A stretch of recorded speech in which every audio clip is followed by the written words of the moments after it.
Yep, and we're live.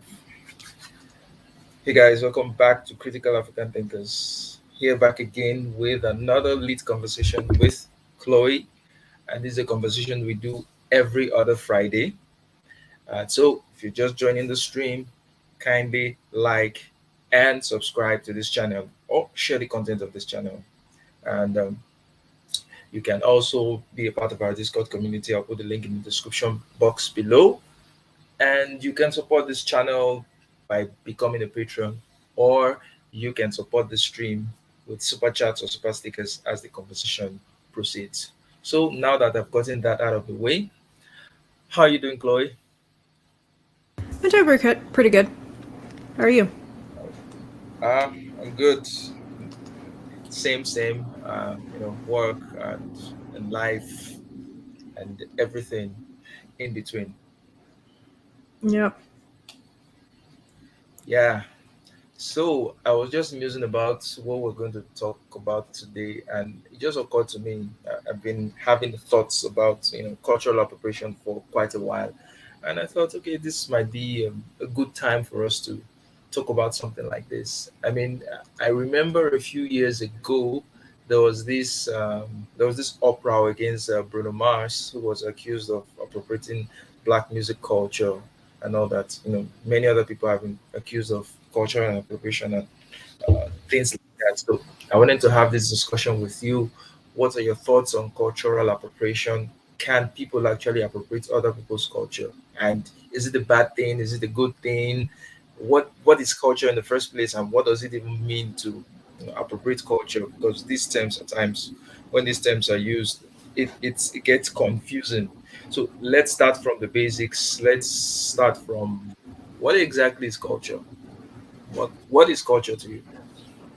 I mean, I think it's practices, traditions, ways of dress, ways of sometimes like a not necessarily organized way of looking at things, but uh, it's just kind of the social glue that kind of would hold a group together. And like culture can like people say a work culture, right? Like what do people in this works like in this work environment typically do? Like is it a joking environment, or is it super super serious, or you can't do certain things, or you can't approach things in a certain way? And of course in like a traditional sense, when people are talking about, they're talking about like established groups of people, and their historical, like taking into account their history, their practices and traditions that are passed down through generations. But you know I think it's never just one single thing, right? It's always something that is constantly evolving. And um and I think that some people who are in group, you know it makes sense that they're protective of it, especially since if it's a large part of their identity. But sometimes I think it is due to their personal insecurities that they become hyper protective of something that maybe another person within their culture, right, isn't as like necessarily attached to. Like, oh, I don't really care if someone else does this thing, because they have other things at like as a other components to their identity. So but yeah, it's just like it's the social glue that kind of loosely ties a group of people together, maybe sometimes really tightly ties them together in like very immediate ways. But then other things is like very very loose, like what is black culture in America, right? It's very very loose, um in my opinion. And not everyone can even like will not all those things would apply to a single individual that's associated with that group, right? Yep. Yep. So the way I see it, I mean, the most basic definition of culture that I understand it to be is culture is the way of life of the people. At least that's the way we're taught in secondary school. So the way people do things, the way their dress, their traditions, their mannerisms, their, you know, just the way they do things, that is their culture. But it gets me to the point that culture is something that's actually dynamic in the sense that it changes um, generation wise, it changes from time to time, it even changes within within a specific geographical location. It's very fluid. Even within my lifetime, I've seen a lot of changes within the culture of Nigeria as a whole, or even within the culture of my tribe as a whole. So, which brings me to the point of, if culture is dynamic, can anybody actually lay any claim to, like, okay, this is my culture, it is exclusive to me, and any other person from outside who wants to partake in this culture either needs to have a permission, or they are doing something wrong, they are appropriating this culture. Can someone actually own any culture? Because across time, I think there has always been this cross pollination between cultures, civilizations or peoples, different peoples. They meet, they come together, they exchange ideas, they exchange practices, they exchange technology, they exchange dress, they exchange, even the look at the English language, for example. English language is like a mixture of so many languages. You have the roots Germanic, of, it's basically a Germanic language, which is the roots. Then you have Latin, you have French words, you have you have even some African words in English. So, what exactly is the English language culture wise? Is it something that's unique to English people, or is it something that's a measure of so many things, something that is living and breathing, that you know, continues to grow and change? Yeah, I think it's like when you have a static culture, you have a dead culture essentially, right? Like, if we're able to say this is what, like this lost civilization is, right? And we can define like this is their practices, right? Like, like, oh, this is how they dress, this is how their art is, and blah blah blah blah blah, and clearly define all of those features. Those people aren't around anymore. And once we try to like pin it down, and then try to force that it stays the same, or like any deviation from it, or any contributions to it, is somehow makes it less of what it was. um, it's kind of like, it's a living breathing thing, and then the moment you constrain it, you kill it, right? um, and but yeah, I don't think that any one person really owns culture, or they can't, right? You can't stop someone from seeing something that you do and they really liking it, like, wow, this is a really good idea, I want to do it, or I want to try it, or I want to incorporate it into my own life because it fits with me, or it fits with my personality. And to say no, you can't do that, you cannot do what seems like it fits with you. I think the person who's saying no, that's wrong, they're overstepping their boundaries. Like, they're overstepping the scope of what they have a right to say of no, you can't do this, right? you know the boundary is like, if a person is doing something within a culture and they like doing it, and someone else can't hop over the fence and say no, you can't do this thing in your culture anymore. Like, maybe unless it's like against the law. Like, I don't know, like if there's some culture that sacrifices babies or something like that, like, okay, I get that, but that's not even a cultural argument, that's like a legal argument, like, of don't do that, right? But or something. But in general, yeah, I don't think that someone can tell you really what you can and can't do, and what you find meaning in, or how deeply you really, like, have an attachment to something, right? Like, it's all really personal. Culture is personal, and our interactions with our culture, or maybe other people's culture, is still personal, and so no one else can really dictate that, in my opinion. Or Mm. it's almost impossible. Like, someone can frown at you, like, well, I think you're culturally appropriating, test, but like at the end of the day, they can't really stop you. They can maybe try to publicly shame you, but they can't stop you. No, but I think it's actually a compliment for someone to copy your culture in the first place. I mean, Mhm. why should it even be offensive that someone? It's a form of appreciation, except there's something sinister to what you call cultural appropriation. Because I think in some quarters, they would say that cultural appropriation is when someone is profiting off um, the culture of some group. But I keep asking myself, like, okay, so this person is profiting off, does that stop you, that does that stop any member of that group from actually profiting off that culture, that same thing? So if there's a particular musician, let's say Bruno Mars, he's a musician and he's singing things that are considered as black music, and then he's making money out of it. Does that stop any other black musician from actually making good music, good black music, and making money out of it? So Yeah. to me, I think it's this idea of, resources are finite, and once one person has it, it deprives another person of having it or using it again. It just blows my mind.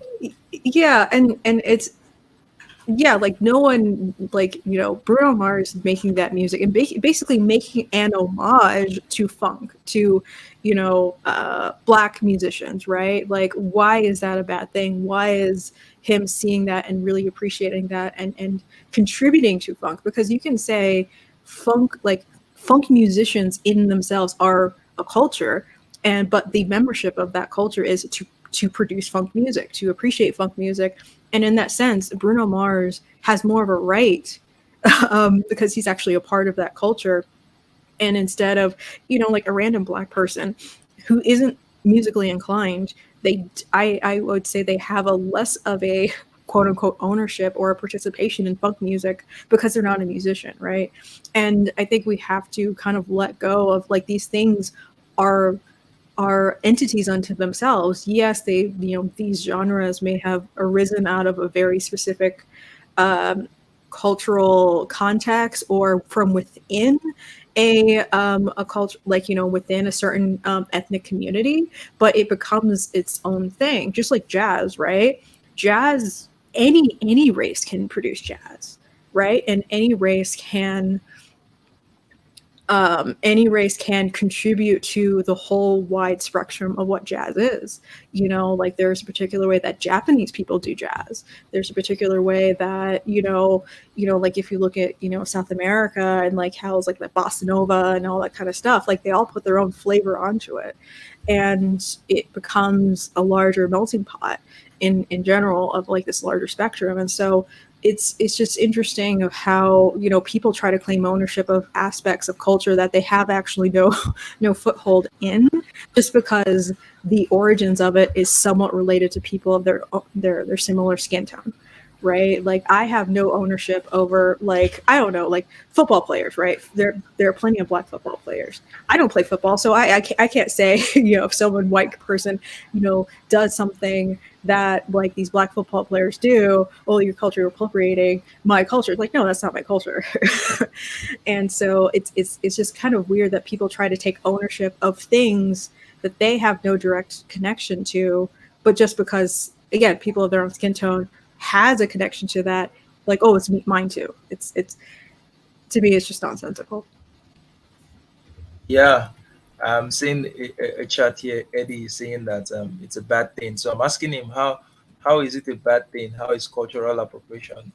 How is it a bad thing? Because first of all, um, someone appreciating your culture, which I see as, I think it's a culture. It should be cultural appreciation, not really cultural appropriation, because it doesn't stop people of that culture from partaking in it. And then you even ask yourself, what does it mean to be part of a culture? Are there requirements? Is the requirement genetic? Is the requirement the way you grew up? Is the requirement ethnic? Is the requirement, what exactly are the standards for saying someone is part of the culture, and that other people who are not part of that culture cannot partake in that culture? Okay, so Cody says the Oxford definition that comes up on Google is the unacknowledged or inappropriate adoption of the customs, practices, ideas, etc. of one people or society by members of another, and typically more dominant people or society. Now, so this is this is exactly where the problem is. So this is almost like a Marxist thing again of oppressor versus oppressed. So when a dominant society, when a dominant group takes on the practices of a minority group, it becomes cultural appropriation. But when the minority group does that to the dominant group, it's nothing. I mean, look It's at most. assimilation. It's considered It, assimilation. it's And considered assimilation. yes. Wow. I mean, look at the English language and the way it's spread to many parts of the world, or even look at European style of dressing with the suits and the tie and all that. I mean, one could reasonably say that is cultural appropriation by many parts of the world, but nobody sees it. So what's different here? What it's the power dynamic that's different, right? One group is supposed to not have power, and the other group is supposed to have power, and the group that has power shouldn't sort of do anything about the culture of the group that doesn't have power. I don't know. It doesn't really sit well with me. It doesn't really I make mean, sense to me. like the like that concept of, because a quote unquote more dominant group takes on this cultural practices, somehow it devalues the practices of the minority. I think that that's basically what, that kind of definition is getting at, and that it cheapens the practices, because the quality of the practice is defined by the average, like how like the average practice of it. But I don't agree, because so my family's from the South, and we, like, there's Mardi Gras is a celebration, right? Mardi Gras, like in Louisiana, is it's like a week long type of thing, and it's very, very wholesome, right? Like, they have parades with children, and it's a family affair.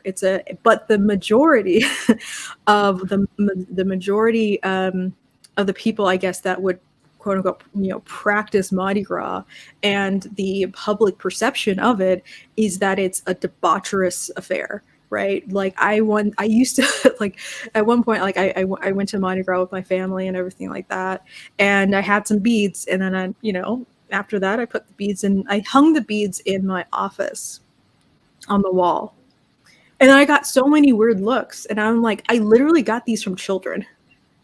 And so by having those beads, they were assuming that I, like, took my top off for them, right? That was a hint of something that I had done debaucherous, and that was, yeah, that sucks.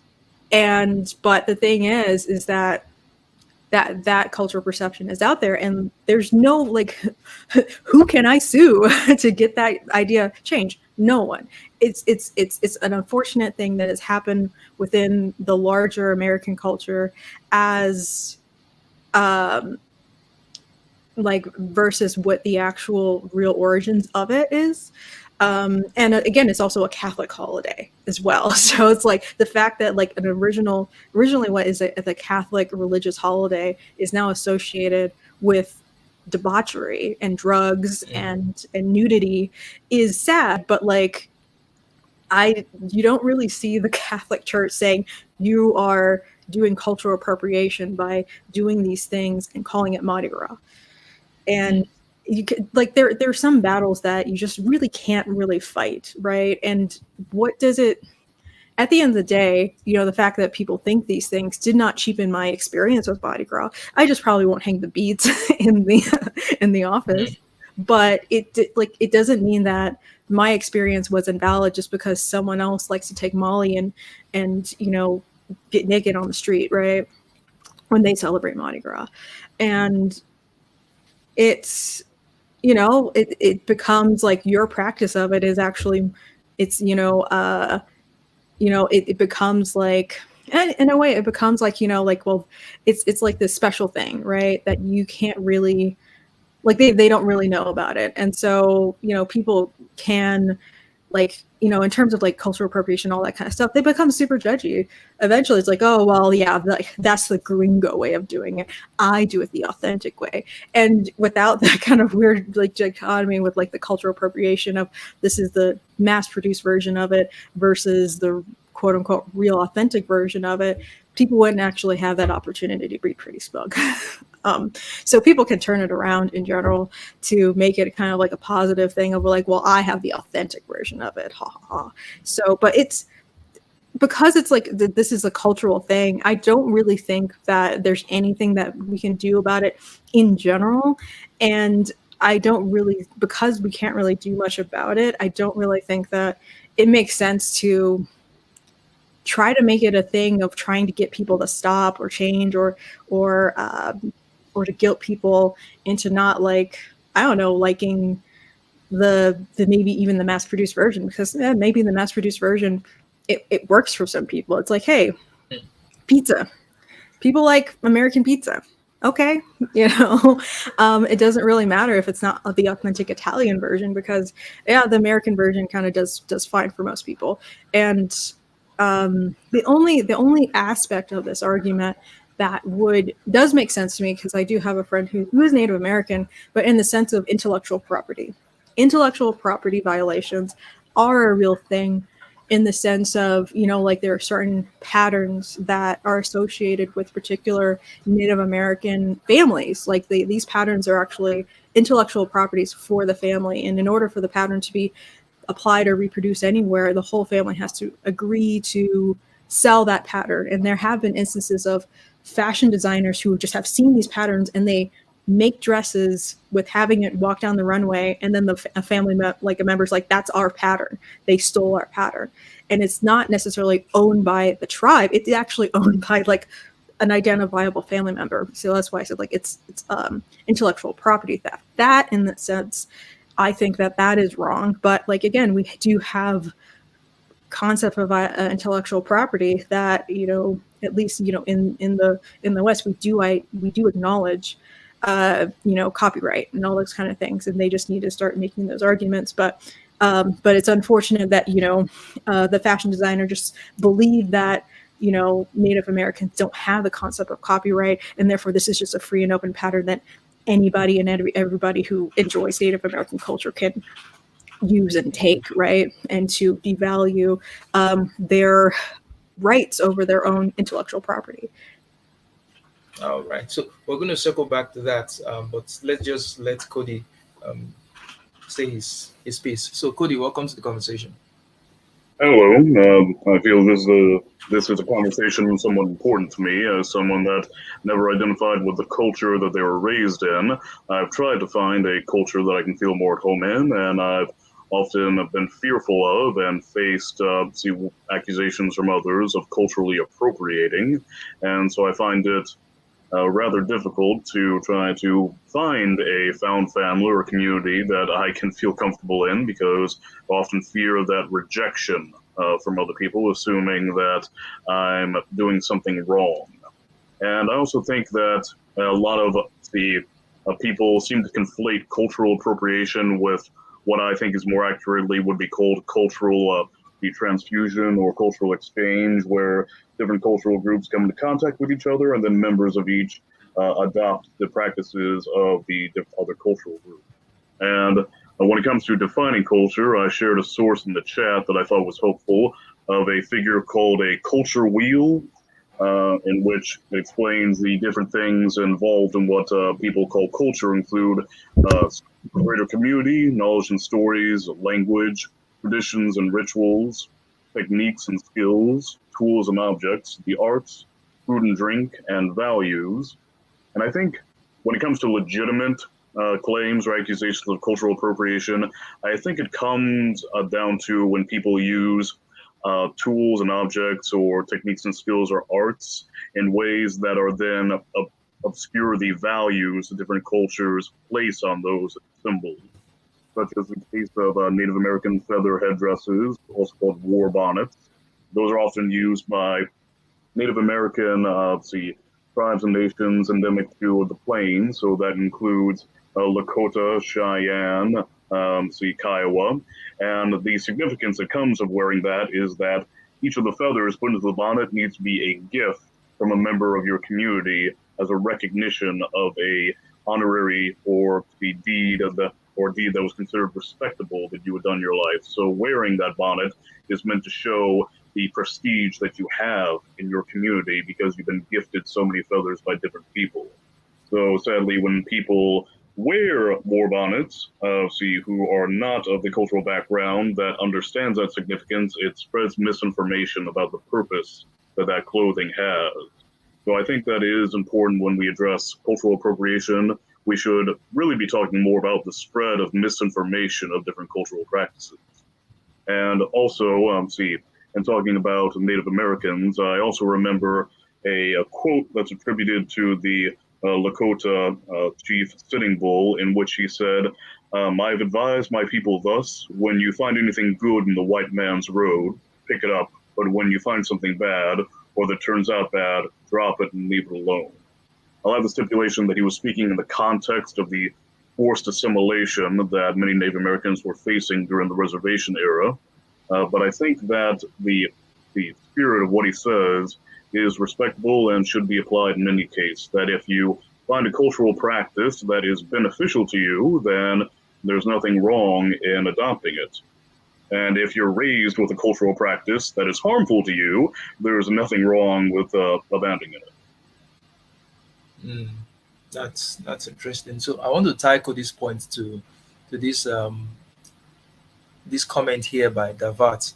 I believe he's talking about cultural appropriation. So to take any practice from another culture in a way that's mocking or patronizing is not a good thing. But to take on aspects of other cultures in earnest is a natural part of every society. So which is it? If we wanted to define cultural appropriation, is it a patronizing use of certain people's culture, or is it an appreciation or an earnest or natural way of using other people's culture? Which is it? Well, Because if it's patronizing, then it definitely is bad. I think we should talk about the visuals that you use for the video thumbnail, which are basically Halloween costumes that represent cultural stereotypes of different cultural groups. So I think that that's something that you should point out when you're talking about, see, mocking different cultures, because Mm, stereotypes are a form of misinformation. yeah, true, true. But if how can we know that the intention of those people who use those Halloween costumes were used in the mocking sense? I don't Why think do that we assume? intention matters so much as impact. So how do we measure the impact? Understand if they're spreading misinformation by appealing to unrealistic stereotypes. Mm. But I mean, Chloe. like, I would say, like, but like, how can that be measured? Of like, yeah, they, someone could have a misinformation of like, okay, there's a particular family in a town, right? And they have rumors about them that aren't really true, right? So, I mean, like, how can that be measured of how negatively that impacts that family? I'm talking not so much talking about see impact on individuals. I'm talking about the impact of whether or not you're spreading misinformation about a cultural group. I'm Oh trying yeah, to find some mail that you had, but like pointing out some costumes that people advertise as Indian costumes. They often include headbands, and the thing is that that's kind of a creation of Hollywood because often they would cast actors who weren't of Native American descent and thus were given a dark black hair colored wigs that required headbands to keep them on. And so a popular image and popular culture of Native Americans were often wearing headbands. yeah. So popular Um, misinformation about Native American dress and culture. yeah, but like, so, but yes, there's misinformation, but how like how bad, like, what is the negative outcome of that misinformation, and to who, right? Like, if like if there's like a suburban mom or something like that that has like this wrong idea of Native Americans, how much does that hurt her, and in what aspects, and how much does that hurt like this Native American, like Well, in I think the general? misinformation is inherently harmful, but when it comes to engagement between people, it can lead to people committing actions that are embarrassing or somewhat psychologically damaging. I'll give an example of a woman that I know who's a member of an East Coast Native American tribe, the Narragansett, if I remember correctly. And she recounted a time in which she was invited to teach a kindergarten class about Native American culture, and beforehand, the teacher she misguidedly asked the children to make the feather headbands out of construction paper and choose quote unquote Indian names. And she didn't. They didn't realize she was spreading misinformation because one of the lessons that she came to explain is that not all Native American people wore feathers in their hair, or those that did would often wear specific feathers or feathers in different styles in order to represent different things. And also, there are different native naming practices for different Native American cultures, and often naming practices are involved with some deed that you committed in your life that you were then recognized for. So people then Right. often choose their own name in Native American culture. Right, right. So, but like, it sounds like that moment became a teaching moment, right? And that's how that's in those personal interactions, that's actually how we learned about cultures. And that was slipped into a teaching moment. Yeah, it's an embarrassing thing, right? But it doesn't sound like it was psychologically damaging to. Well, the way that she recounted it, it was rather embarrassing because, again, when you're trying to correct people about the Right. misinformation that they may hold, it creates an issue of not wanting to create conflict or Mhm. exacerbate more But misinformation. So but she was hesitant in but how she went about correcting people. right, right. But she shouldn't have felt embarrassed because it wasn't her mistake. Right? She didn't do Um, anything wrong. But like, but I think that people kind of need to realize that people are human and that they're not going to know everything. And we're like, oh wait, you know what? That's actually not true, right? And I think we need to be comfortable with gently like kind of correcting people because there's so much information out there about like this, even outside of culture, right? There are so many different fields and specializations, all that kind of stuff, and that everyone has a certain level of misinformation in an area that they're not familiar with. And if they ever encounter somebody that actually is a specialist in that thing, they're gonna have to that's the moment where it's like, actually, I'm sorry, it's not true. I'm a doctor, that's not true, maybe you shouldn't do that. Or actually, you know I work with computers, that's not how these things work, and maybe you shouldn't do that anymore.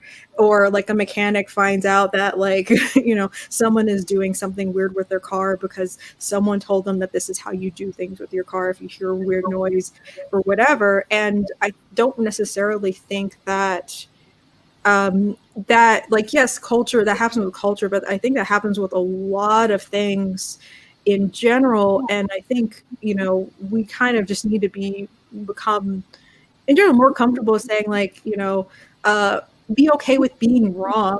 And then if people are okay with being wrong, then people feel like, okay, I know how to correct you. But I think because we're in a situation in terms of socially, everyone is going to dig in their heels and like, well, I had good intentions, so I'm right, and you can't correct me because I didn't do anything wrong because I had good intentions. I think that will cause people to dig in heels, in which they can't just be receptive to, oh, this thing that I kind of learned is wrong. Maybe I can correct this. And that's how these changes disseminate through culture, because a lot of these things they're misinformation from really, really long ago, from like old movies, like you said. Like, and there are certain cultural things that kind of oddly feed back on each other, because I do know, like, my friend who's a Squamish, sometimes she does play with that stereotype, and she's like, oh yeah, those stupid people, they believe that. And sometimes we joke that like we could just make a scam in which she said like, oh, I have all these things that a medicine woman from this tribe gave me, and then we just make a bunch of money because we could profit off of the misinformation by, oh, technically it's true, it did come from a native woman and she blessed all these rocks or whatever. But I think that my point is that we just we can't just rely on everyone getting the right information the first time. We're living in an imperfect world, and we have to deal with the misinformation as it comes, and we have to be kind of receptive to correcting that misinformation. Yeah, I won't disagree with you. I would like to add those your comment about her. She shouldn't have felt embarrassed. We can't really control how we or other people feel, and I would like to add too that the main thing that she said she was embarrassed by is that when she took photos with people, there was one older racialized white woman who put her hand up to her mouth and did a war whoop, as some people call it, which is another piece of misinformation because if you're not aware, that was a creation of Buffalo Bill Cody and his Wild West shows in order to have the crowd try to engage by pretending to make what is more accurately a ululating sound that many Native American people did. And she found that odd because, if I remember correctly, her tribe or nation did not have a tradition of ululation, and so did not know how to correct this woman who probably was also feeling uncomfortable in the situation and was trying to break the ice through a bit of humor. So it creates more sticky social situation conflicts that, again, are hard to engage in. And see, I agree with you that we should be forgiving for people when they are misinformed, but we should also respect the complex emotions people Yeah, experience. I mean, Realize that like, stereotypes upon them. yeah, I'm not saying that your friend was wrong, like, oh, she's a bad person, whatever. But it's like, I think we need to, like, like, yeah, when I'm in an embarrassing situation, I try to think of, okay, what am I really responsible in that situation? Or this situation, am I just feeling bad for the other person? I'm feeling embarrassed for this other person who clearly just kind of made a fool of themselves, and I have to stand there saying, ooh, this is cringe. And I think, we kind of, I think, in general, I think it's healthy to not take on too much responsibility for some of the mistakes of others, and just kind of understand the kind of those boundaries. For me, it helps. Because I've had situations, right? I've had people give me Kwanzaa cards, like a whole pack of Kwanzaa cards, like a teacher saying, oh, your family would like this. And I'm like, we don't practice Kwanzaa. What the hell are you talking about? Or like, the way that I had like, oh, your hair is so ethnic. And it's like, I literally just have it up in a bun, but okay, you just think it's like something culturally significant. Cool. That's weird. But I don't know, as like, as you grow up, you just kind of like, and I think that's one of the things about like being, viewed as a cultural minority within a larger culture. At a certain point, you just kind of get used to it. And you're like, okay, this is going to happen. And it's kind of a breath of fresh air when you meet people who are like, yeah, I'm not going to do that. Like, it might be cringe for you, or like you could tell when people are treating you in a more relaxed manner. And it's just something that, if you are viewed as being a part of a minority culture, it's a part of the landscape that some people are going to say some really weird stuff at one point in time.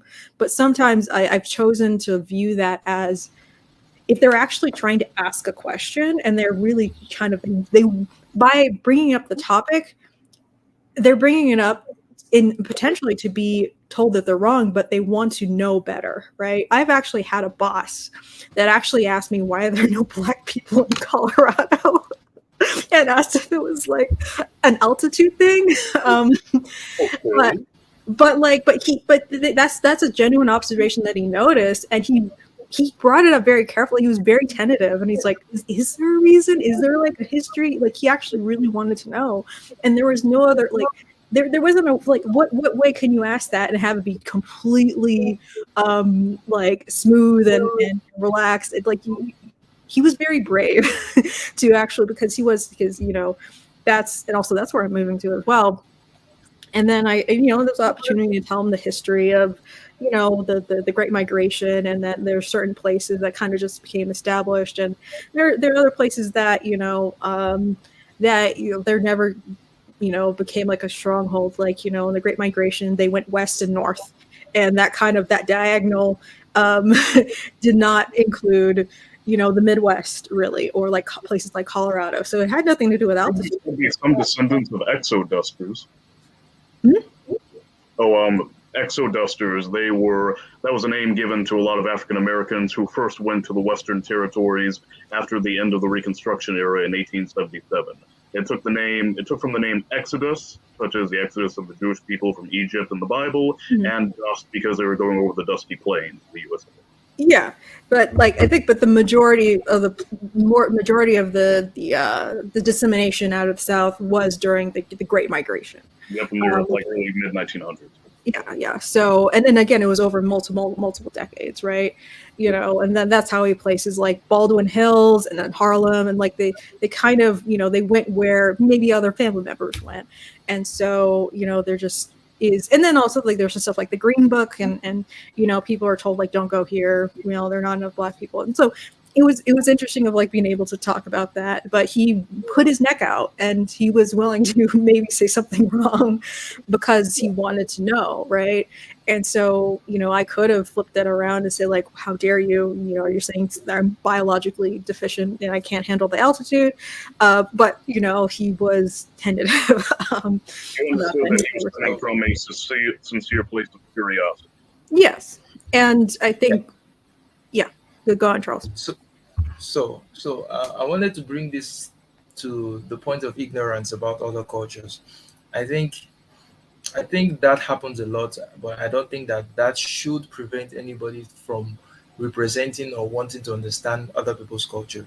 I mean, when I look at the depictions of Africans or even Nigerians in American movies and in American settings, I'll just be like, this isn't really what it is. But they're making an effort, and it's because you can't really understand someone's culture to the extent that someone who grew up in it understands it. So there might be some misconceptions here and there. And besides, even within a geographical location, the culture can vary vastly. Like in my country is a big country. You move from one state to another, you're going to find a totally different culture. So which Nigerian culture exactly are you trying to represent? So it might just be some generic blend of so many things that you feel this is this people's culture, but it's not really it. So there is ignorance about other people's culture, but I don't think that ignorance per se should be a limiting factor in trying to understand or trying to depict other people's culture. As long as it's not sinister, as long as it's genuine, as long as you're, you know, making a genuine effort, you're not misrepresenting other people's culture, you're not patronizing them, you're not doing it to bring them down, then I think go ahead, go for it. That's what I think. And I think we're talking about like an intentional misinformation, because that's like one thing. So one thing that, I would say that is a negative impact of like cultural appropriation, which has, negatively impacted maybe certain practices that could be due that actually would be beneficial, was the selling of snake oil. So like and today, like when I say like, oh, this person's selling snake oil, the thing that's fake, it doesn't work. It's a charlatan that's selling these things for profit. And unfortunately, snake oil actually works. It was a very particular water snake that was from Asia that the Chinese railroad workers were working to kind of relieve their joints. And snake oil, it really does work. But what happened was some white people, they saw that this thing worked and that it probably had some good buzz around it. And so what they did was they took another oil and they claimed it was snake oil, and they completely ruined the reputation of snake oil. And then it was all for profit, right? And so now when we say snake oil, we think, oh, like a remedy that doesn't work. And I think that, yeah, that's one thing that's definitely tied to profit and intentional misinformation for personal gain. But I don't necessarily think that there are that many things currently in our culture that would, like, the vast majority of the cultural appropriation accusations, I don't think would fall under those things, under that like kind of example, like egregious example. Mm. So in terms of that money aspect, in terms of the, I hear this critique a lot. I think I've heard somewhere like Elvis Presley appropriated hip hop culture from black people and made money off it, and you know he made so much money off it, and he didn't give credit to black people. So in that sense, is it wrong? Is it wrong for him to have made money of a style of music which was associated mostly with black people, and then all of a sudden he becomes the face of that music, and nobody gives credit to black people anymore? Nobody knows that this music comes from this particular culture, that the root of this music is this particular culture.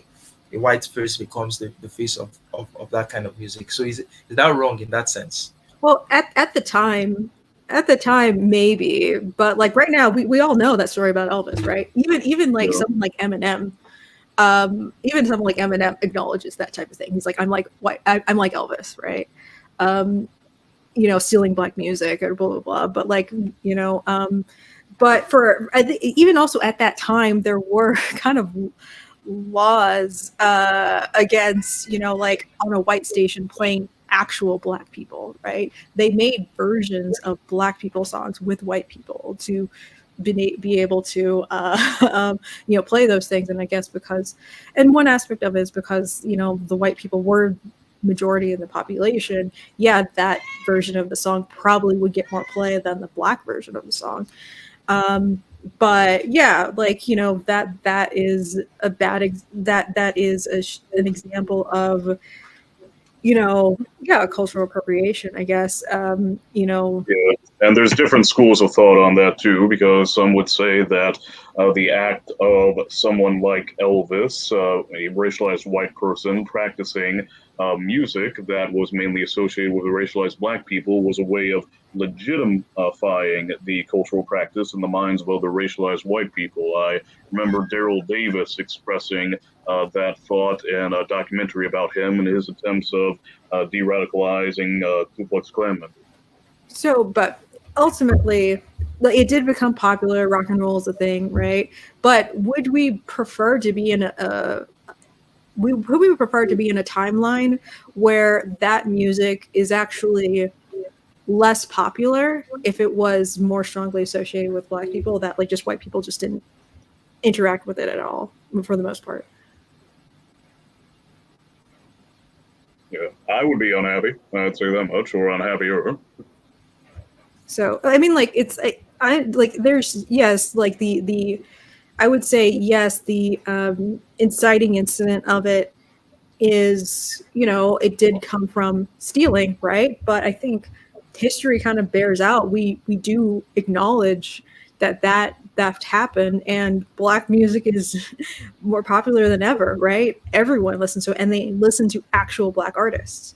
Yeah, I think So that's a good point to make is that a lot of historical cultural reforms came about through acts that people would call appropriation. One that I like to think of clearly is the Native American adoption of turbans, which occurred thanks to, see, in the 1750s, a delegation of representatives of the Cherokee Nation visited Britain on a political mission, and one of their aides thought that their dress was not formal enough, so they lent them clothing that was left over by representatives from India that included turbans, and the Cherokee people thought that they really liked the turbans, and so recreated the style of headdress when they came back to North America, and then the style of wearing turbans became common amongst many East Coast Native American tribes. If you look at portraits of Tecumseh, then about 50 years later, you'll see him wearing a turban.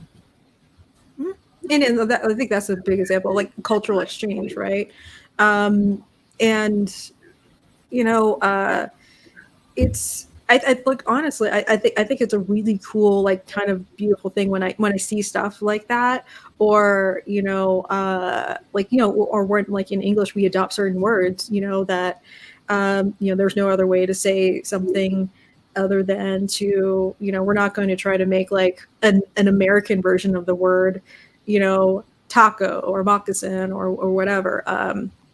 We accept, okay, this is how, like, this is how it's said, like in Alaska, right? It's kind of interesting of how outside of Alaska everyone says, like, oh, the largest mountain is Mount McKinley, and we know that that's when you're not from Alaska, because everyone in Alaska says Denali. We actually use the native terms for these things, and it's always jarring when someone says like the American word for it, and it's like, that's not really what it's called.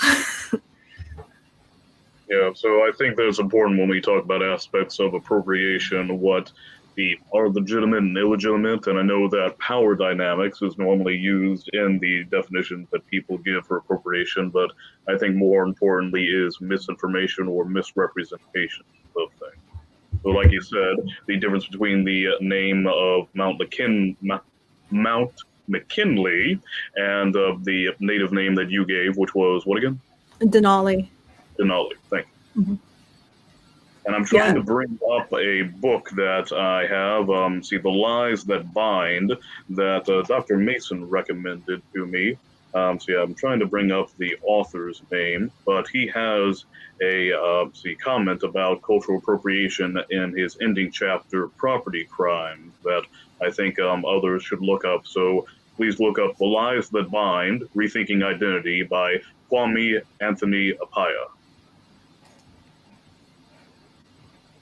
Mm.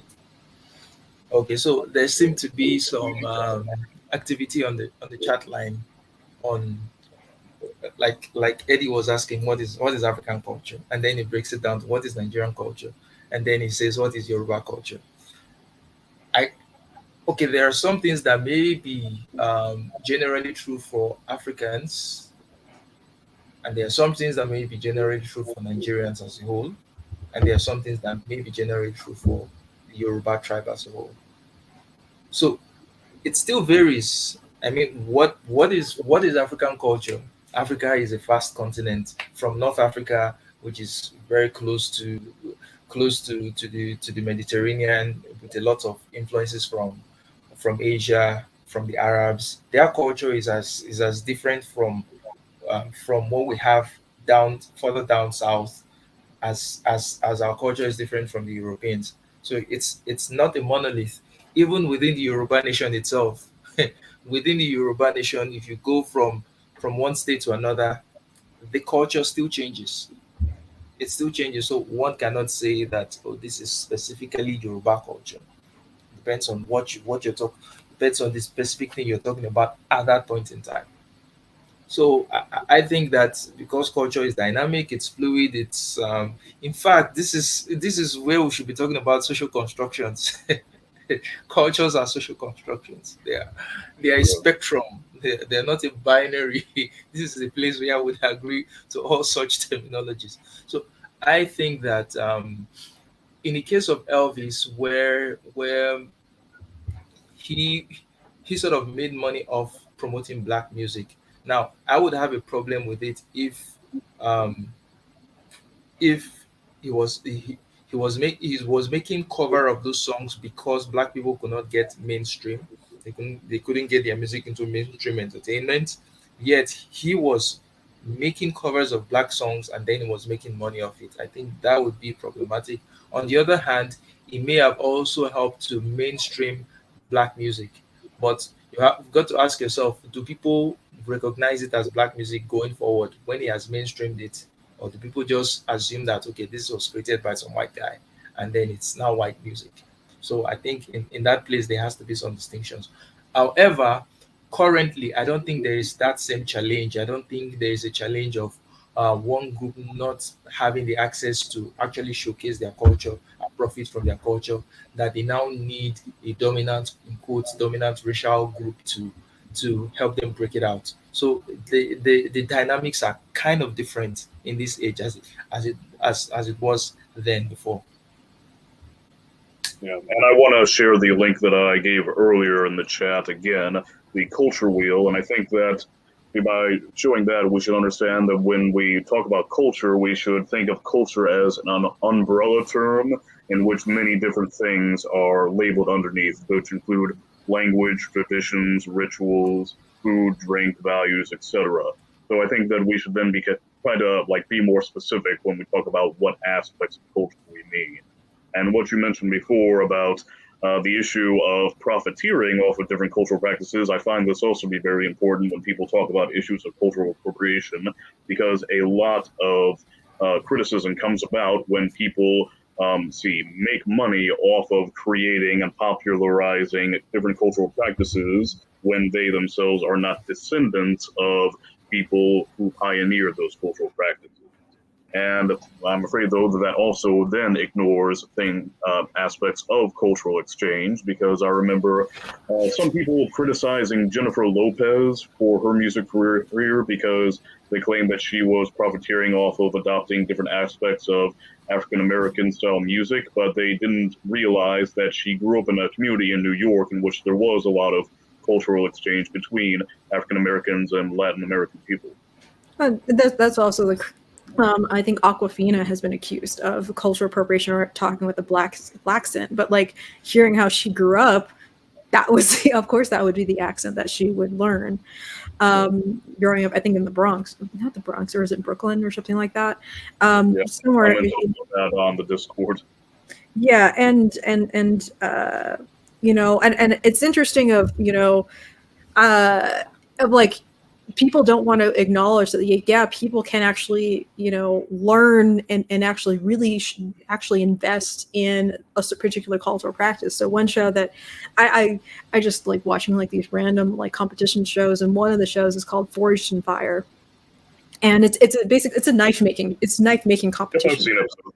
Yeah, and there was one episode of where this guy who is a white guy who is in a traditional Japanese kind of outfit, and he was like, I'm gonna make a particular type of knife. And obviously, on the internet it's like, oh, this is a weed, but like he says, like, I've apprenticed in Japan for a decade. Right? He put in the time. He actually learned from somebody, and the way that he dresses and the way that he acts and the knives that he makes is in honor of the culture, the traditions of that he values and he invested the time into practicing. And so, like if he makes a knife, I would say that that's a traditionally Japanese made knife, right? While at the same time, there can be people. So, like, I don't know if you've ever seen this advertised of like this Kamiko or something like knife, where there are these like, oh, this is a chef type of knife that is advertised. But if you actually ask Japanese of like, oh, this is a Japanese steel, yada yada yada, they're like, one, the name doesn't really make sense. We've never heard of these knives, and so these aren't like this is a Japanese company, but this is a Japanese company making really poorly quality knives, and just using the term Japanese steel to trick Westerners into spending $300 on a knife that costs $15 to make, right? That is a stereotype boost that they know exists in a lot of foreigners' minds. Yeah, and so like they're able to profit from it, right? And so like, and this isn't a Western company doing it. They're like, hey, we can get away with this, um, and so it's like, what do we say about like a Japanese person benefiting from misinformation of this, that could have been caused by cultural appropriation? Um, that would possibly impugn, like like if you have like this really crappy Japanese knife that's being sold for like hundreds and hundreds of dollars, and you have this white guy who like has studied for a decade making this, one person will be accused of profiting off of Japanese stereotypes, and it won't be the guy that studied it wouldn't be the cheap knife maker. Yeah, man, I think that see also reminds me a bit of like what's quote unquote American Chinese food because see Chinese food as it's advertised in the United States isn't traditional Chinese food because it incorporates a lot of different blends of different Asian styles of cooking, like fortune cookies, for example, are based off of a Japanese style cookie, but also a lot of ingredients used in American Chinese food come from crops and plants native to North America, like peanuts. So a lot of people often criticize American Chinese food, though, as not being authentic enough. And that's the thing that I worry about too when it comes to topics of cultural appropriation is that, like in that criticism, people are striving for an idealized authenticity that doesn't exist in reality. There is no single standard for what defines a culture. Again, it's a spectrum of different Yeah. And another thing that I heard about American Chinese food is the inception of it. Yes, like, and like there's like a Chinese like food cooking show that like they even talk about in China of like, oh, there's this dish. We call it this dish that's from this area, but this area doesn't actually have these ingredients. So it's more so of it's like the adaptation of another dish, but it's using the ingredients that they have around. And so I think that's just like a common thing in China of like, or like, for Chinese cooks of like, they make good from what they have available to them. So of course, if there is a Chinese, chef or wherever they go to America, they're not going to import these specialized ingredients from China. They're going to use whatever they have, and it's going to be a special blend of the area that they're in with their tradition. But what I've heard about, the origins, or at least the popular version of Chinese food in America, is that I think it's a Shanghai style. And when I've talked to some Chinese people, like at least in Alaska, right? They didn't like going to the actual Chinese restaurants. They preferred going to the Thai restaurants because the food wasn't as sweet. Like the Chinese restaurants had this Shanghai style that was very sweet, which was not akin to what they like. They like spice, and so it's interesting. The types of like how the first come first serve. Like the people that get here first depending on what culture they're from whatever, like the country that they're from, they get to establish like what is determined to be uh, like Chinese food, and all of the other subsequent, Chinese people that come over and try to bring in their style of Chinese food. People are like, wait, what is this? This isn't real Chinese food. But it's kind of funny where I do know I know a cousin of the person who owns PF Chang's, and their aim, like, and it's owned by a Chinese family, but their aim for PF Chang's was Americans. It's for Americans. They're making these dishes for Americans. They don't really want Chinese people to go there. They want Americans to go there. So they tailor it specifically for a Chinese audience, or customer base, right? And so, like, even with these misinformations, I think that just because they're misinformation about these groups, like I see, like, especially nowadays, a lot of them are very empowered to use that to their advantage. And, people aren't necessarily always, under the boot of these things. We can see this as a landscape and we can work with it, or or even, like, if people know, like, oh, this isn't real, this is a like, or be able to introduce something new that's, like, kind of pretty mundane. So there's like a comfort, there's like a Japanese restaurant in my area that's like Japanese comfort food, which is like, oh, these are like, this is like something special that you don't typically see, that's not as highly commercialized. Like mochi ice cream. Huh? Yeah. Like it's like, it's like they have their particular Japanese curry. They have they have like these they have ramen. Yucky udon noodles. Yeah. And so it's more, it's like, it's a smaller restaurant. It's definitely not going to be a chain, but it's a really nice place. And when people find those things, it's like, it's a niche that, not anybody can bring to the table, and they benefit from that. But if it was something like Chinese food, right? No one, like, and another person opened up a Chinese restaurant, I think it wouldn't be as successful, because everyone feels like they've experienced that. Yeah, and see, I'd like to go on more on that. I feel a lot of issues that I have when people talk about cultural appropriation is that it often appeals to ideas of racial essentialism, in which it's assumed that if you are not descendant of certain ancestors, then you do not have a right to live, behave, or in certain ways, or believe certain things. And I think that there's a lot of problems with that, and I think that there are a lot of people who have found community in people that they do not share direct common ancestry with. Since I'm from Michigan, Eminem is a very good example of a racialized white man who has become well accepted by many racialized black people because of his respect that he shows for African American rap and culture endemic to Detroit. Mm-hmm. And I would say his investment, like, he actually has contributed to rap music as a whole, right? And I think it's one thing. Detroit, his mom's like sold spaghetti dinners in Detroit sometimes. Yeah.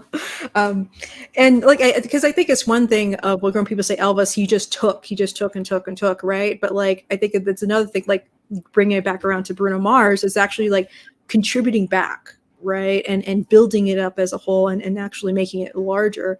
I think that should be taken into account and honored, right? Like you're keeping this thing alive. Yeah. And like, you're actually showing an investment, and instead of someone who's just taking this idea, spoiling it, and then just like leaving it out like yesterday's trash. Yeah, and I think also, I don't know, there's some disappointment that I've felt when I've seen people like Bruno Mars criticized because he's the quote unquote a person of color. He's of Filipino descent, if I remember correctly, so he's not racialized as white.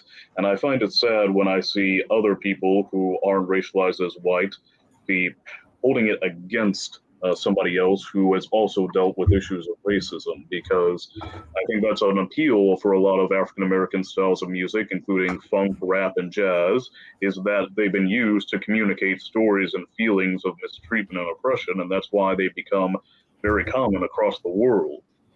Yeah, and I find it sad that more people, specifically self-identified Black people or African Americans, are see, displeased by that see, becoming more common because I think that it should be a good thing that people are using these means of communicating their emotions.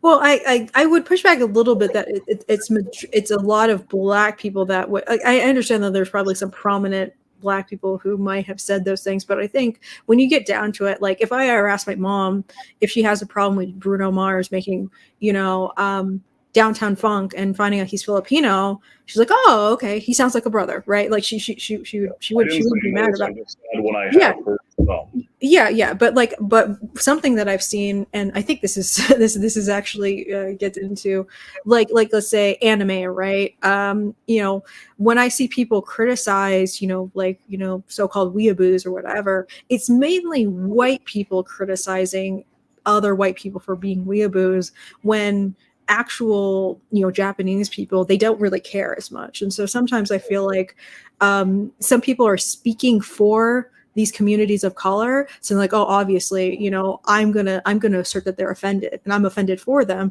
When you actually ask people of the actual culture, they're like, no, it's just fine, right? Like anybody who, you know, like sometimes they even happy, like I like how somebody is promoting this culture. I think one example was, so I think, like, I haven't seen this movie, but I hear it's good, I hear it's popular, is Encanto, right? And people really liked how it representing, you know, a Latin American culture and all these different skin tones and all that kind of stuff. And so there was a Japanese artist that decided to make a piece of art of these characters.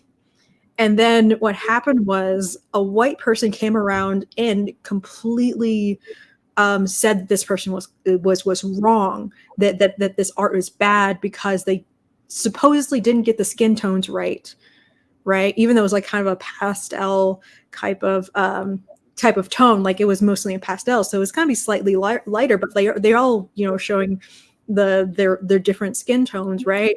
And what happened was there was this hashtag that was brought up saying "Shut up, Gringo," when all of these Latin American people were saying, "No, this Japanese artist did a really good job. We really like it. We support this person. Why are you speaking for us?"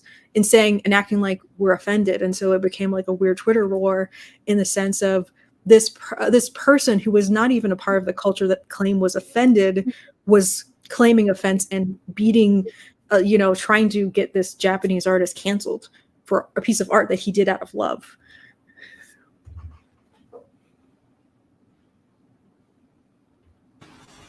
Yeah. that's So true. that's something that I've also noticed, and I think Davet made a reference to it, that at times it's you see, and those wrong-headed claims that's about cultural appropriation are most often made by people on behalf of other groups. Many such claims seem to be largely about the desire to exercise power and virtue signal. So I think that essentially the roots of these things is maybe some white people. I mean, they look at something like this and they want to show that they are for a certain group, a certain marginalized group, and then they start getting offended on that behalf and saying, you know what, this is cultural appropriation. Should have been saying this about that culture or doing that about that culture. And at times, when people of that culture hear things like that, some of them might go, that makes sense. This person is actually appropriating our culture. We don't like it. And then it just spirals down from there. So ultimately, I think that's how it all starts in the first place, because I don't see how people would see a representation of their culture and get offended by it. They might be amused by it if it's sort of ignorant or it's sort of not really true. Be like, oh, this guy doesn't know what he's doing. But to get offended, I don't think is a natural response to someone representing your culture in any way. Yeah. And like I said in the comment on the Discord about Aquafina, I don't think that people should be limited in their means of personal expression based on their ancestry.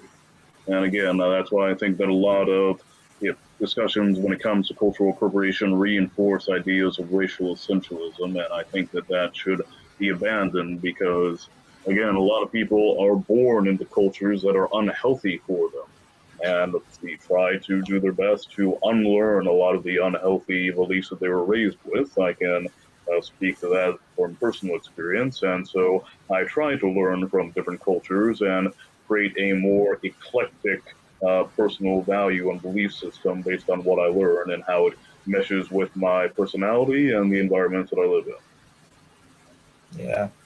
I think that people should do what they are best or what they are good at doing. I mean, if you're best at doing something, well, knock yourself out. Do it.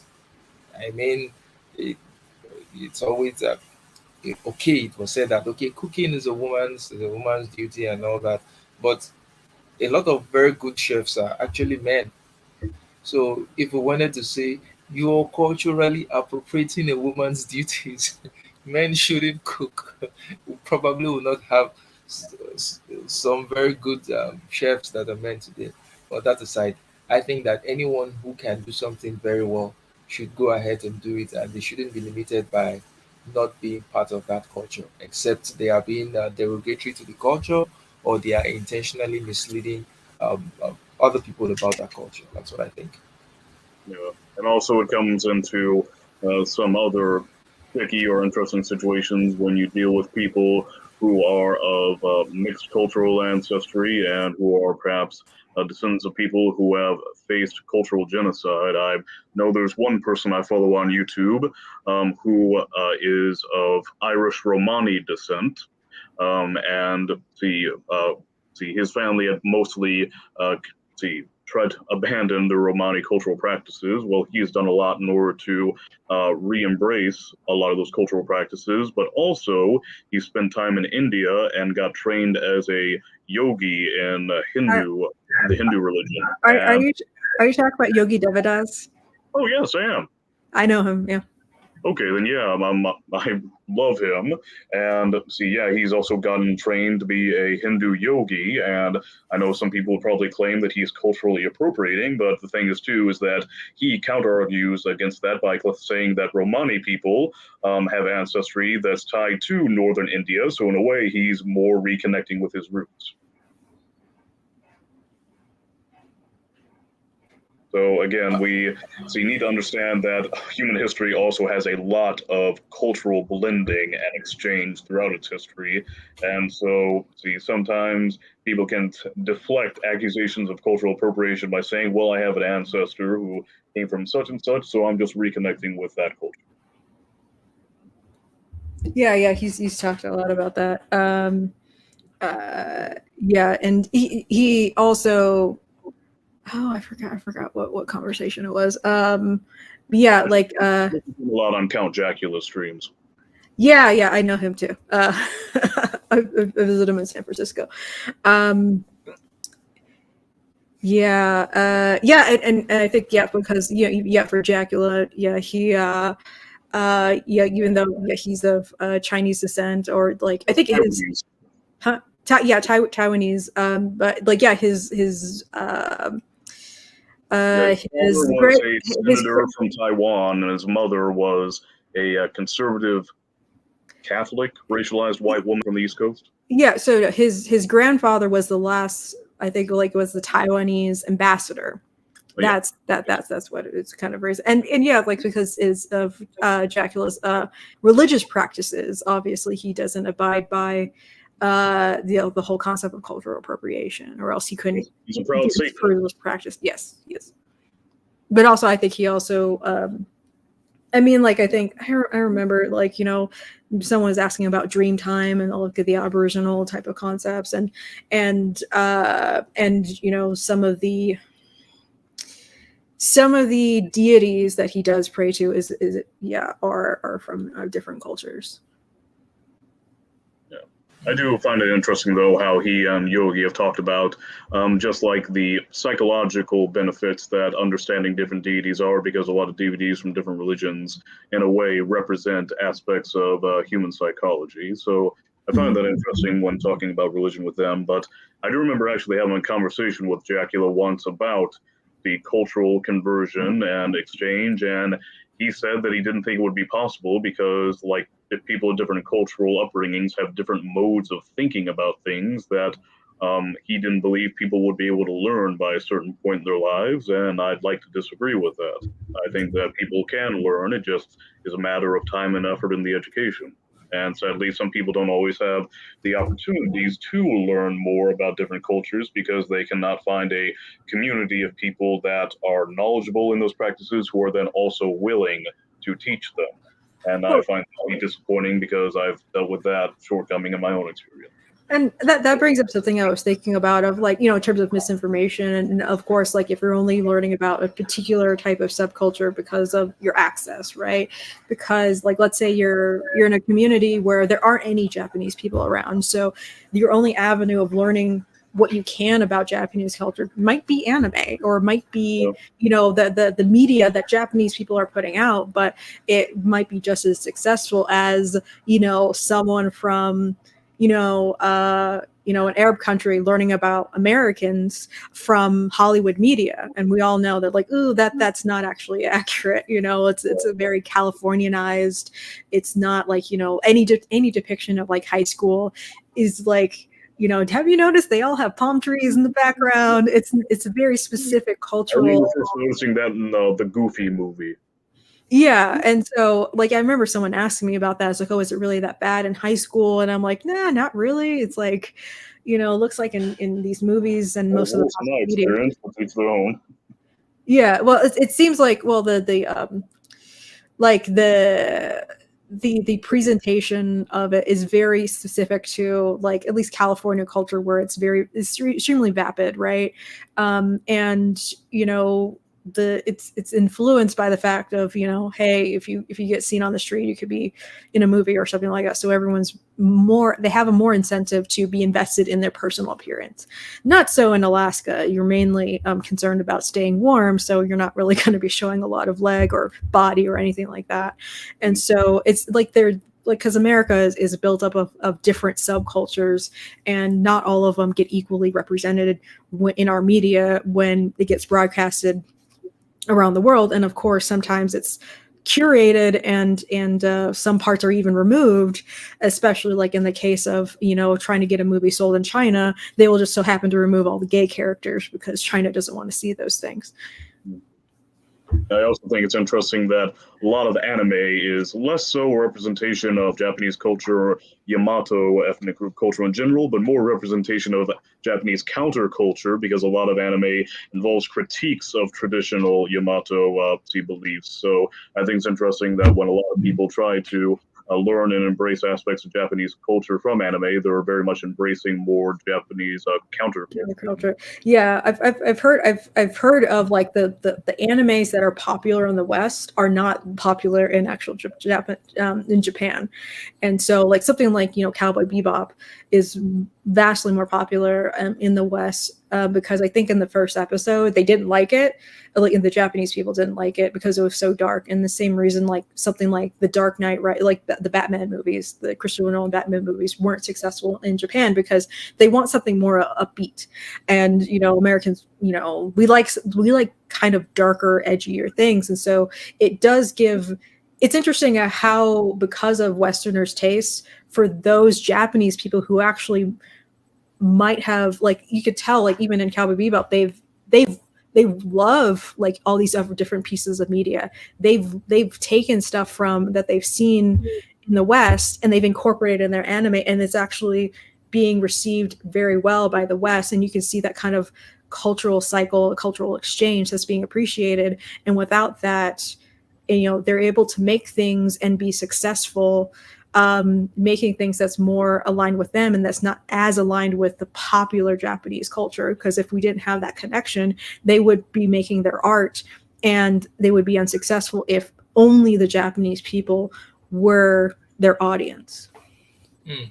So, did you guys see that story of that biracial girl who won a Black Beauty competition, and then she got a lot of flack, a lot of pushback for not being black enough? I mean, she had a black No, father and she had a white mother, and she won the. I think there was a school competition in, I think, somewhere in Texas or so, Mhm. for black people, and she won the competition, and some black people were not having it. They felt that she wasn't black enough. So That's was she culturally appropriating? no, no, no, No. no. I mean, like that. It's very funny how we're kind of getting into a point where we're getting a little bit more, um, like we're getting in more into that racial essentialism because in a Yeah. certain in a time and place, the one drop rule, like you have one drop of blackness in you and you were really successful, all the black people would claim them. Remember, like the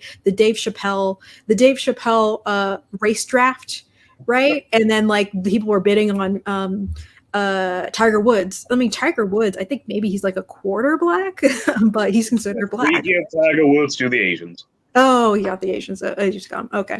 Uh, we lost it. Asians, But I mean, like, like let's take someone like Mariah Carey, right? Like she's considered black. Um, and like we do that by the one drop rule essentially. But it seems like the reason why they were calling her cultural appropriating because the black people that were in competition with her felt like they wanted an edge on her, and that was an argument they could use against her. Well, she's not full black, so we should win. wow, that's just sad. That's more an intra-group racism where you are discriminating against someone of your own quote and unquote culture, ethnicity, and race based on the color of the skin. That's It's basically racism. it's colorism, right? It's colorism. Hmm? Yeah, and I think it's people trying to force a monothetic definition of culture, where they're trying to say that you're not within this group if you don't fit these standards. Right. And I said a lookism, which colorism is a form of lookism. I mean, by that standard, because when I look at it, many African Americans actually have European DNA. So are they actually black enough? Are African Americans black enough? Aren't Africans the only true black groups on earth? So when they're applying that metric of, oh, she's not black enough because she has a white mother. Well, those African Americans that are saying she has a white mother, if they go far back in their history, they may have had a white ancestor somewhere along the line. So doesn't that disqualify them as not being black enough as well? Yeah. I like I don't think they specifically told this to me, but like in high school, no, is it? Yeah, I was in high school, I think. I got excommunicated by the black girls because there was a rumor that my father was white. That's bad. I'm sorry. Well, they're all assholes anyways. It was but because I left that group, I was able to find people that I actually liked talking to and actually got along with, and we actually had a real friendship, right? And at that point in time, I was misguidedly clinging to the idea that my parents kind of did. They like because that type of solidarity, especially in their era, right? Like both of my parents were born during the Jim Crow era, and there is like this idea of solidarity of they were the pioneers of trying to getting through like in terms of professional lives, and so they really appreciated the black networks that they had to cultivate. Like, I think my dad was the first black, like the him and his classmates, his black classmates were like the first black cohort to go through for that engineering degree, and that is something that they remember fondly, and that was something that got them through like their degree in their professional life, right? But now today, not so much, right? And to cling to those formal notions, and my parents kind of thought that type of same like and this is points to how culture changes, right? My parents misguidedly thought that type of same type of camaraderie was the same because that's what they remember it as. And also my mother was like the first wave of integration into her school system, right? And so they had real solace because it was a harsh time. But for me, I just wasn't black enough, and I it was more had more social anxiety in that type of environment or in that social group because I like they were constantly like judging me because this was a military high school, and they were all like they all grew up in the South. They all grew up in largely black communities, and so they had a distinct culture, right? They all knew, like, they also listened to the same music, and they all, kind of talked in the same way, they acted in the same way. And had always grown up as the only Black girl in the room, and so of course I wouldn't able to absorb the same cultural attitudes, like the traditions that they had. And so, but they were still thinking with that cultural essentialism type of thing, because they had never really interacted with Black people that grew up outside of a Black community. And so, for all intents and purposes, for them, all Black people act this way because they're Black, right? And if you see a Black person who doesn't act this way, there's something wrong with them. And they couldn't think of, that it was okay for me to act this way. And so a lot of times they enforced, why do you do that? Why do you do that? Why do you talk that way? Why don't you talk the way that we do? And, I forced myself to hang around them for too long. And my parents just would think, like, obviously these girls would be your best bet at being friends, right? And so my parents was encouraging me to be friends with them, but I didn't have the language to communicate. It sucks. Yeah. I would say they were also coming from a place of ethnocentrism, in which they believed that their ethnic identities or their concepts of what it meant to be Black were superior to others. Yeah. So, yeah, when I finally let that go and I was able to, like, actually hang out with people that I had more in common with and to be myself, it became a lot easier. And also, for a while, I did have a little bit of social anxiety of when a Black person is like, "Oh yeah, hey," and I'm like, "I can't code switch. Oh my god, I can't code switch." And like they would expect me to, and I would have like that anxiety, but not anymore. But it's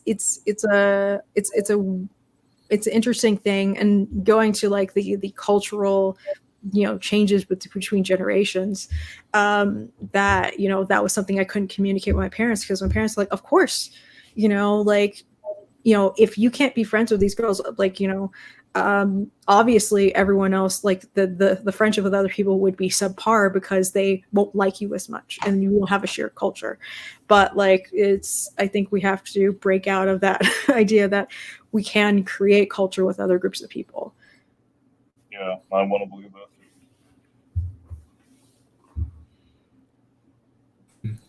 So this is another 30 minutes for us to draw the conversation to a close. So give us your closing thoughts on this. Chloe, you go, and then we'll be done. Oh, Cody first or me first? Yeah, I was confused. You can go first, Chloe. Yeah, I think it's a complex thing, and I think, like Cody had said before, I think people are mislabeling natural cultural exchange as cultural appropriation. And yeah, there are some examples of egregious cultural appropriation, but I think that those things are more so a fact of the history, right? The fact of fortune cookies. Yeah, I think that was someone who was trying to profit of making up something that's Asian, but now it is an Asian American thing, where Chinese Americans, they gladly will sell them because it's a unique type of thing, for Chinese Americans. And same thing with like the cultural, like the architecture and like Chinatown in San Francisco. It becomes like they take ownership of these things. And I think that today we have to acknowledge that people are empowered to kind of take the things that might have started shittily in the past, but we actually have the power to make it work for us in the future, because we're just not powerless as we were in the past.